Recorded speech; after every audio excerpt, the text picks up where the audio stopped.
আসসালামু আলাইকুম রহমতুল্লাহ। আশা করি সবাই ভালো আছেন, আমিও ভালো আছি। তো এখানে দেখতে পাচ্ছেন 3টি বড় বড় কলা গাছ। তো ইতিপূর্বে এর আগে এখানে 2টি কলা গাছ লাগিয়েছিলাম। তো আলহামদুলিল্লাহ আল্লাহর অশেষ মেহেরবানিতে এখানে বড় বড় 2টি কলার ছড়ি হয়েছিল এবং সবজি কলার ছড়ি হারভেস্ট করেছি 2টি। এবং এর পরপরই এখানে গাছের গোড়া থেকে অসংখ্য কলা গাছ হয়েছিল। তো আজকে আমি এই কলা গাছগুলোকে ছাঁটাই করব এবং এর পরপরই দুপুরের পরে ইনশাল্লাহ আমাদের কিছু পোনা আসবে ময়মনসিংহ থেকে, পোনাগুলো পুকুরে ছাড়বো ইনশাআল্লাহ। তো কলার গোড়া থেকে কুশিগুলোকে কেটে এরপর আমি নিয়ে আসতেছি, এক জায়গায় রেখে এগুলোকে ছোট ছোট করে কেটে গরুকে দেবো ইনশাআল্লাহ। এবং কলা গাছ গরুর জন্য অনেকটা উপকারী, তবে সেটা পরিমাণ মতো খাওয়াতে হবে অবশ্যই। যেরকম উপকারের ভিতরে কলা গাছের কাণ্ড এবং পাতার ভিতরে সবচেয়ে বেশি ভিটামিন থাকে এবং কলা গাছে আপনারা জানেন অধিক পরিমাণে পানি থাকে।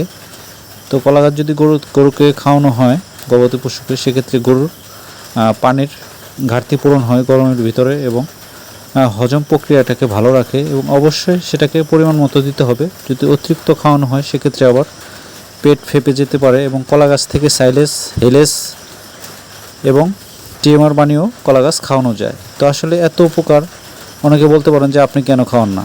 আসলে ভাই সবসময় কলা গাছের থাকে না, এই জন্য খাওয়ায় না। যখন থাকে তখন ইনশাআল্লাহ আমরা গরুকে কলা গাছ খাওয়াই কেটে অবশ্যই, এবং এটা খাওয়ালে অবশ্যই লাভ আছে। আপনি যদি দীর্ঘদিন খাওয়াতে পারেন সেক্ষেত্রে অনেকটা রেজাল্ট পাওয়া যায়।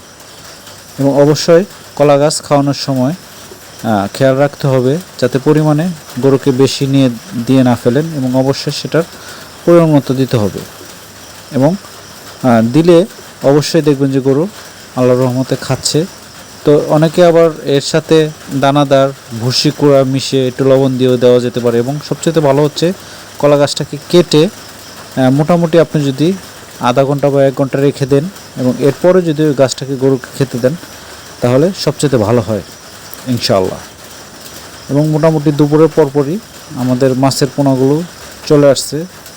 আমি আরও 2 দিন আগে অর্ডার দিয়েছিলাম থাই পুঁটি, যেটাকে সরপুঁটি বলা হয়, বাংলা মাছ। তো এর আগেও আমার পুকুরে মাছ ছেড়েছি, কার্প জাতীয় মাছ ছেড়েছি এর আগে, অনেক আগে। তো আজকে পুঁটি মাছটা ছাড়া হয়নি, পুঁটি ছাড়বো ইনশাআল্লাহ। তো ভাইদেরকে 2 দিন আগেই ফোন দিয়ে অর্ডার করেছিলাম, তো অবশেষে আজকে ওনারা আসতে। এবং কয়েকদিন যাবৎ আপনারা জানেন প্রচুর বৃষ্টি হচ্ছে এবং এই বৃষ্টির ভিতরে উপেক্ষা করে আজকে ভাইয়েরা আসছে। তো প্রথমেই 4টি পাতিলের ভিতরে মাছ।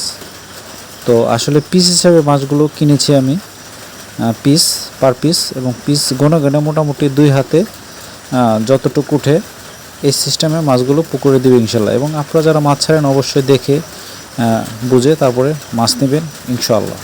নয়তোবা অনেকেই দেখা যায় ধোকা দেয়, অনেকে অনেক ধরনের প্রতারণা করে। তো সবাই ভালো থাকবেন, দোয়া করবেন। আসসালামু আলাইকুম রহমতুল্লাহ।